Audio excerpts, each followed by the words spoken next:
hey, how do you like my jacket here? So I've worn this on a live stream. This is my like Monster Kid jacket that I'm working on, just because I'm a gigantic nerd and just like showing off the nerdy things that I'm into, so everybody can look at me go by and go, wow, that's a cool guy who's into like old nerdy retro horror stuff. A lot of these are just patches left over from my store when I still owned that. So Retro A Go Go Monster Freak patch, Count Chocula patch, also by Retro A Go Go. Got Vampira Ghoul Club pin right there from Creepsville. EC Comics representing on the shoulder there. And I want to add more to this so that people can think I'm even cooler with all the other, like, totally cool retro Monster Kid stuff I'm into. Unfortunately, this jacket has become a victim of the burgeoning trade war between Canada and the United States. So, if you've been living under a rock, not paying attention to the news, whatever, I am Canadian, and like many Canadians, I am distressed by the current behavior of the President of the United States, who, ever since his inauguration speech, has been picking on my country. Has been talking about how Canada should become the 51st state, calling our Prime Minister Governor Trudeau, like he's the governor of a state. Bad mouthing about how we don't need anything from Canada. Canada's lame. Canada sucks. We don't need anything from Canada, even though we're the United States' largest export market and the largest foreign energy provider to the United States and the largest provider of natural resources to the United States and whatever else. He's insistent that he doesn't need us, but wouldn't it be great if we could cripple Canada economically and force them to join the United States? So, lovely little threat to our sovereignty. And every month he threatens these tariffs on Canadian goods, 25% tariffs on Canadian goods, to uh, who knows why, cripple us economically, so we're forced to join the United States. I've heard theories that he's just deliberately trying to short the market, because every time these tariffs threaten to go into effect, the stock market takes a nosedive. Does he profit off of that? Hard to say. Who knows? Is he just trying to like show off and feel tough to his other, strongman dictator friends and whatever else by pushing around Canada and Ukraine and stuff? Who knows? And this isn't a political channel. This isn't what this is about. I just wanted to share something I discovered as a very strange fallout from all of this nonsense, that we can all just share a laugh over it. So, what am I talking about? Well, like I said, I want to add more to this jacket to show off what a cool guy I am. And I go shopping for patches online. Let me shrink myself down there. Go shopping for patches online. And, it's a normal thing, actually, for Canada to just not be able to get things from the United States at all. Like this patch right here. Maniac Monster retro version of King Kong. And I love this patch because it looks like the original 1933 King Kong. It's perfect. It's exactly what I'd want to show off being a big King Kong fan. But this guy doesn't ship to Canada and doesn't reply to Facebook messages. So out of luck for getting this patch. That's fairly normal. That's just sort of background, is that, it's hard to get stuff in Canada. Anyways. But then you get something like this. So going to Etsy, and it's like, great, I actually really like this particular patch right here. It's got this great like retro horror newspaper ad vibe, right? Like you could see this ad for a Bride of Frankenstein and Dracula's Daughter double feature in like the town newspaper. Looks great. 10.51 Canadian, that's a pretty normal price. I'd prefer to pay less, but that's not outside the realm of possibility. But then let's just scroll down to the price of the shipping on this thing. $26.83 shipping to Canada. More than twice as much as the patch itself. And this is normal now for shipping to Canada from the United States. Used to be a little bit cheaper. Still, it was not uncommon to have to double the price of something to ship it to Canada. You buy something for $10, it's another $10 shipping, or whatever, or slightly more even. This is like almost 3 times as much in shipping to ship this thing to Canada. Okay, well, what about another patch? This Goblin House, I like their products. Here's another Goblin House product. Like, are you kidding me? The Shock Monster. Hell yeah, I want a Shock Monster patch for my jacket. Shock Monster's classic. Like the classic the most classic, famous monsters of Filmland icon, based on the Top Stone latex mask. I got Shock Monster right up here. Trick or Treat Studios now sort of owns the copyright for that character. They're producing an action figure of it that I want to get. Shock Monster's great. I want to get a patch of him. Yeah, again, shipping $26.83 to ship this thing to Canada.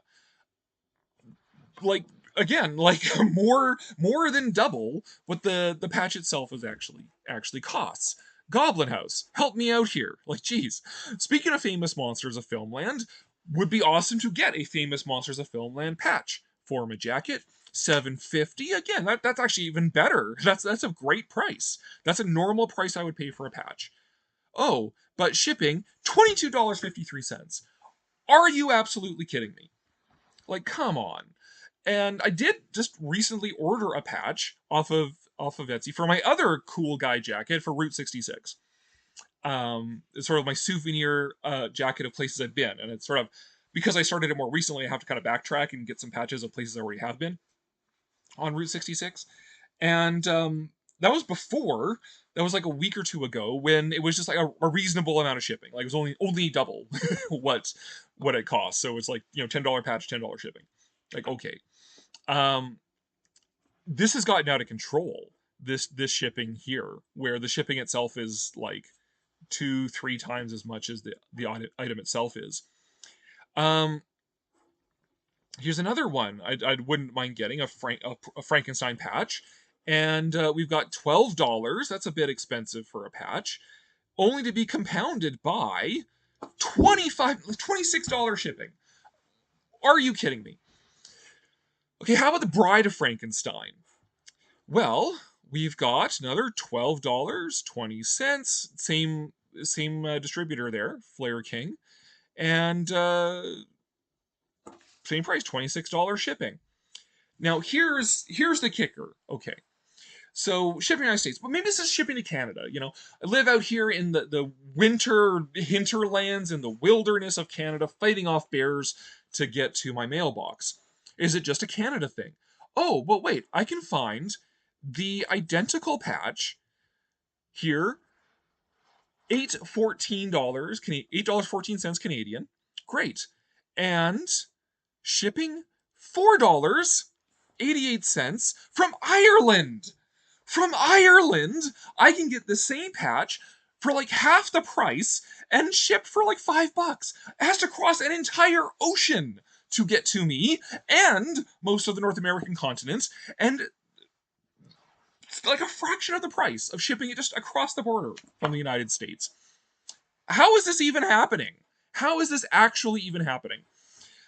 Here, I can get a different version of the Frankenstein monster. This one actually matches that Bride of Frankenstein patch.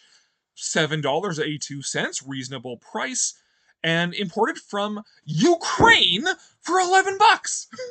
Like, so that's pricey shipping. That's more than the item itself is worth. But I can get a ship from a literal war zone for $11, as opposed to $25, $26 from the United States. What is even happening? What is even going on? I can't even. But of course, there's a big movement on with all of this going on to shop Canadian, to shop within our own country, and if you can't shop Canadian, at least shop from anywhere other than the United States. Not that I like the United States. I like Americans as a general rule. Very nice people, a little loud, but very nice people. Most of my clients, as a professional tour guide, are from the United States. I love Americans, and I love visiting the United States. I love visiting national parks. Just went down to Great Falls, Montana a couple of weeks ago to do some shopping for things that haven't migrated up to Canada, which, given the shipping, I get it. Um, I this whole trade war thing is stupid and just an inconvenient annoyance for most just regular people living their lives. But big movement on to shop Canadian. So okay, I want to get a nice back patch for my jacket here of the Frankenstein monster. I can get it from Canada. 33 is a back patch, so it's a little bit larger, but $7.50 Canadian to ship a giant back patch. So less than half the price of shipping just a normal size patch from the United States. What is even happening? This is just an example of how this trade war stuff is affecting like the stupidest things, and just an annoying interference in me just finishing like my super cool nerdy monster kid jacket. um is this also a cry for help? Does anybody in the United States want to like send me a patch in the mail for like what, like $1 to send letter mail? um Absolutely ridiculous. Just a bunch of nonsense, and just sharing it because might be a desperate cry for help. Might just be trying to share a laugh with viewers. Um, that international politics can affect regular people's lives in incredibly stupid ways. This happens to be one of those incredibly stupid ways. I don't want to have to pay like $40, $50 just to get a patch for my jacket. That's absolutely ridiculous. Politicians, figure your nonsense out. Stop with the posturing and just let me finish my totally cool Monster Kid jacket.